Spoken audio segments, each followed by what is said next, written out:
Welcome back. చదువుకోవడానికి friend ఇంటికి వెళ్తున్న మీ పిల్లలు భద్రమేనా? వాళ్లను మాయ మాటలతో పెడదారి పట్టిస్తున్న ఓ ముఠా గుట్టు రట్టయింది. అందమైన బాల్యాన్ని నరక కూపంగా మారుస్తున్న ఓ మహిళ బండారం బట్టబయలైంది. టీనేజ్ స్టూడెంట్స్ కొందరు ఎక్స్ట్రా ఇన్కమ్ కోసం నరక కూపంలో విహరిస్తున్నారంటే మీరు నమ్ముతారా? చెన్నైలో సెక్స్ రాకెట్ ను ఛేదించారు పోలీసులు. విస్తుపోయే నిజాలు బయటకొచ్చాయి. నదియా అనే 37 ఏళ్ల మహిళ తన కూతురు సాయంతో స్కూల్ గర్ల్స్ కు డబ్బు ఆశ చూపి వ్యభిచారంలోకి దింపింది. వారికి డాన్స్ నేర్పిస్తానంటూ స్నేహం చేసింది. మధ్యతరగతి కుటుంబాల అమ్మాయిలపై వల వేసింది. 25,000 నుంచి 30,000 ఇస్తానని చెప్పి అభం శుభం తెలియని అమాయకులను ఈ కూపంలోకి దింపింది. చెన్నైలోనే కాకుండా ఢిల్లీ, కోయంబత్తూరు, హైదరాబాద్లోని కస్టమర్ల వద్దకు అమ్మాయిలను పంపేది. ఇతర నగరాలకు వెళ్లాల్సి వచ్చినప్పుడు ఎలా తల్లిదండ్రులకు సాకులు చెప్పాలని దానిపై శిక్షణ ఇచ్చేది. నిందితురాలు సోషల్ మీడియా ప్లాట్ఫారంల ద్వారా క్లయింట్స్ తో డీల్ చేసుకునేది. కస్టమర్లలో వృద్ధులు కూడా ఉన్నట్లు పోలీసుల ఎంక్వైరీలు తేలింది. కొందరు అమ్మాయిలు డబ్బు వ్యామోహంతో ఈ కూపంలోకి చిక్కితే మరికొందరికి ఈ ఊబి నుంచి తప్పించుకోవడం అసాధ్యమైంది. కారణం వీడియోలు చూపించి వారిని బెదిరించేది నిందితురాలు.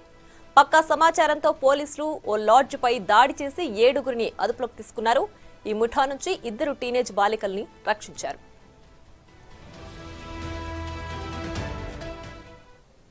చెన్నై సెక్స్ రాకెట్ చూసి స్కూల్స్ యాజమాన్యాలు షాక్ అవుతున్నాయి. విద్యార్థులను గమనించాల్సిన బాధ్యత తమపైన ఉందని అంగీకరిస్తున్నారు.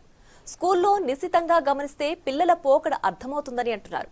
అమ్మాయిల విషయంలో మరింత బాధ్యతగా ఉండాలంటున్న ప్రైవేట్ స్కూల్స్ యాజమాన్యాల సంఘం సభ్యుడు ఆశిష్తో మా ప్రతినిధి గణేష్ ఫేస్ టు ఫేస్. చెన్నైలో బయటపడిన స్కూల్ పిల్లల సెక్స్ రాకెట్ భయాందోళన కలిగిస్తుంది. స్కూల్ యాజమాన్యాలు ఏమంటున్నాయి? మనతో స్కూల్ యాజమాన్యాల నిర్వహణకు సంబంధించి ఆశిష్ మనతో ఉన్నారు. ఆశిష్ జీ నమస్తే. నమస్తే అండి. మీరు చెన్నైలో జరిగిన ఘటనది చూశారు, చూశాను. ఏమనిపిస్తుంది ఫస్ట్ అసలైతే మీరు నాకు ఆ న్యూస్ ఐటమ్ పంపించినప్పుడు నేనైతే షాక్ అయిపోయానండి. ఇట్లా ఇన్సిడెంట్ నిజంగా అయిందా, అవగలుగుతుందా? ఇది అన్బిలీవబుల్ ఇన్సిడెంట్ లాగా అనిపించింది. ఫస్ట్ అయితే ఎవరైనా అమ్మ తన పిల్లల ఫ్రెండ్స్తో ఇట్లా చేయగలుగుతుందా? చేసిన ఫ్రెండ్స్ ఒప్పుకుంటారా? ఒప్పుకున్న ఫ్రెండ్స్ వాళ్ళ తల్లిదండ్రులకి ఏం తెలియదా? రాత్రి మొత్తం పిల్లలు ఇంటికి రాకపోతే వాళ్ళు ఏం పట్టించుకోరా? రాత్రి రాకపోయినా ఫ్రెండ్స్ వాళ్ళ ఇంట్లో ఉన్నా అని చెప్పినా వేరే సిటీస్కి కూడా ఫ్రెండ్స్ వెళ్ళగలరా? మళ్ళీ వాళ్ళకు ఇన్ని పైసలు వస్తున్నాయంటే వాళ్ళ హ్యాబిట్స్లో, బిహేవియర్ ప్యాటర్న్లో, స్పెండింగ్ హ్యాబిట్స్లో తప్పకుండా మార్పులు వస్తాయి. ఎక్కువ స్పెండ్ చేస్తారు. అది తల్లిదండ్రులు చూడలేదా? ఇంకా స్కూల్లో మీరు వచ్చినప్పుడు స్కూల్ వాళ్ళకు ఎక్కువ ఏం తెలుస్తుందిలే, కానీ టీచర్లకు, ఫ్రెండ్స్లకు కూడా బిహేవియర్లో ఖచ్చితంగా ఇట్లా ఇన్సిడెంట్స్ అయినప్పుడు మార్పులు కనపడాలి. ఎందుకంటే ఎవరైనా ఇంత చేస్తున్నప్పుడు కొంచెమైనా డిఫరెన్స్ వస్తుంది కదా వాళ్ళ బిహేవియర్లో. 2 రోజులు రాకపోతే ఎక్కడ పోయినావు అని ఫ్రెండ్స్ ఆడతారు. ఏం చెప్తుంది? రెగ్యులర్గా బయట వెళ్తారా? రెగ్యులర్ చేస్తారా? కానీ ఇంత లైఫ్లో చేంజ్ చేస్తున్నప్పుడు బిహేవియర్ ప్యాటర్న్స్ అయితే ఖచ్చితంగా మారుతాయి.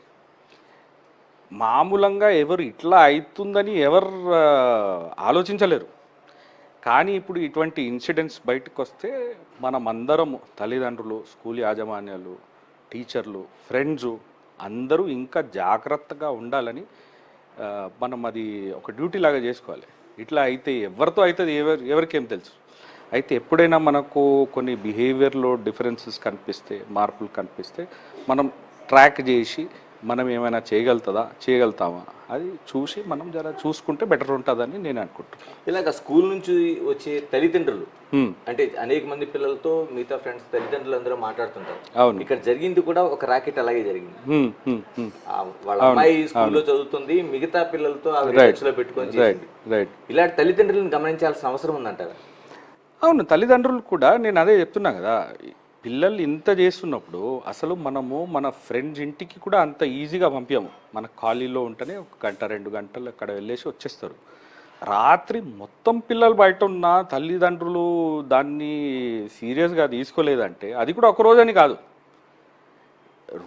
వారానికి, నెలానికి ఒక్కొక్క రోజు, ప్రతిసారి ఎగ్జామ్స్ లేవు, ఎగ్జామ్ షెడ్యూల్ ఏదైనా ఉంటాయి కదా. కానీ ఏం లేనప్పుడు పిల్లలు ఎందుకు రాత్రి మొత్తం బయట ఉంటారు 1 రోజులు 2 రోజులు?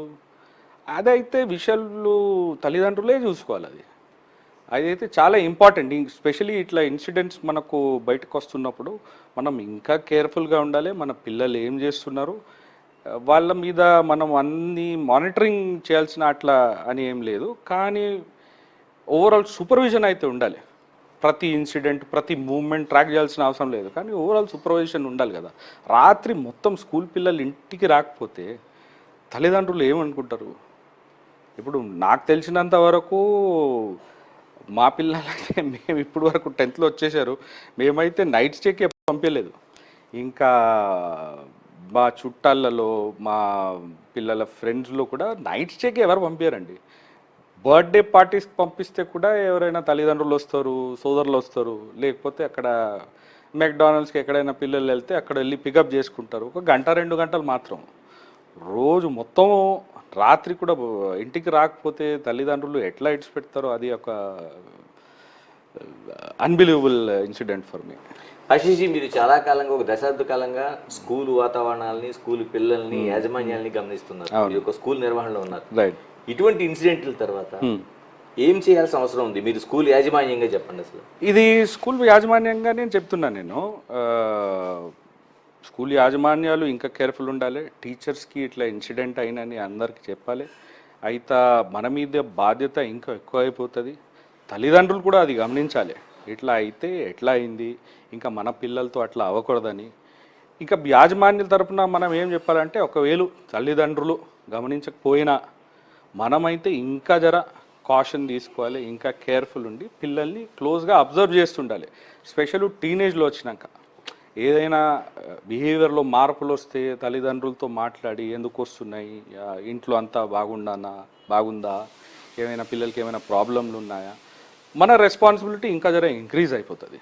మనం అందరినీ అబ్జర్వ్ చేయలేమా అది వేరే విషయం, కానీ మనం రెస్పాన్సిబిలిటీ ఇంకా తీసుకొని మనమైతే గమనించాలి. దానికి ఇంకా కేర్ఫుల్గా అబ్జర్వ్ చేయాలని నేను చూస్తున్నాను. ఇలాగే చాలా వరకు ఇప్పుడు కంబైన్డ్ స్టడీస్ అంటున్నారు, లేకపోతే మిగతా అంశాలు అంటున్నారు, అనేక రూపాలు మారినాయి. రైట్. స్కూల్స్కి రాని వాళ్ళని మీరు ఎలాంటి కాషన్ చేస్తారు అసలు? ఇప్పుడు అయితే సిస్టమ్స్ అయితే చాలా అడ్వాన్స్గా అయినాయండి. అటెండెన్స్ డైలీ డిజిటల్గా మార్క్ అవుతాయి, RFID కార్డ్స్ ఉంటాయి. గేట్లో ఎంటర్ అవ్వగానే పిల్లలు వచ్చారని తెలుస్తుంది. ఒకవేళ పిల్లలు రాకపోయినా తల్లిదండ్రులకి SMS కూడా వెళ్ళే స్కోప్ ఉన్నది. కొన్ని స్కూల్స్ చేస్తారు, కొన్ని స్కూల్స్ చేయరు. కానీ నేను ఇప్పుడు ఈ సంవత్సరం నుంచి ఒక స్కూల్ నడిపిస్తున్నాము. నేను చూసినది ఏమంటే, ఒక 1 డే అయితే ఎవరైనా ఎక్స్క్యూజ్ చేయగలరు. ఇంకా 2 days రాకపోతే టీచర్ కూడా కాంటాక్ట్ చేసి తెలుసుకుంటుంది ఎవ్రీథింగ్ ఓకే, హెల్త్ వైజ్ ప్రాణం బాగున్నాయా, ఎటువంటి ప్రాబ్లం లేదు కదా అని. ఎందుకంటే మామూలుగా ఎక్కువ మంది తల్లిదండ్రులు కూడా ఇంకా 2-3 రోజులు మా పిల్లలు రాలేరు అని ఒక లీవ్ కూడా టీచర్కి ఇన్ఫామ్ చేస్తారు. అయితే మా స్కూల్లో అయితే టీచర్స్ ఇంకా పేరెంట్స్ ఇంటరాక్షన్ క్లోజ్గా ఉంటుంది. డైలీ మేము 1 గంట ఇచ్చినాము. డైలీ 5 to 6 మధ్య మీరు ఎప్పుడైనా మీ క్లాస్ టీచర్కి కాల్ చేయగలరని. వాళ్ళకు కూడా ప్రైవేట్ లైఫ్ ఉంటుంది కాబట్టి ఒక 1 hour మేము స్లాట్ ఇచ్చినాం. మీకు ఏమైనా అంత అర్జెంట్ కన్సర్న్ ఉంటే మీరు మీ టీచర్స్తో, క్లాస్ టీచర్తో మీరు మాట్లాడగలరని ఆ ఫెసిలిటీ కూడా ఇచ్చినాము. అయితే ఇంత క్లోజ్గా ఇది బాధ్యత ఇద్దరిది ఉంటుంది, తల్లిదండ్రులది ఉంటుంది, టీచర్స్ది ఉంటుంది. ఇద్దరు కలిసి ఈ బాధ్యతని నిర్వహించాలి. ఇద్దరు క్లోజ్గా మానిటర్ చేసి మన పిల్లలతో ఎప్పుడు ఇటువంటి ఇన్సిడెంట్స్ అవ్వకూడదని మనం ఇద్దరు క్లోజ్గా అబ్జర్వ్ చేయాలి. ఇలాగ ఆడపిల్లల పట్ల ఇంకెలా ఉండాల్సిన అవసరం ఉంది?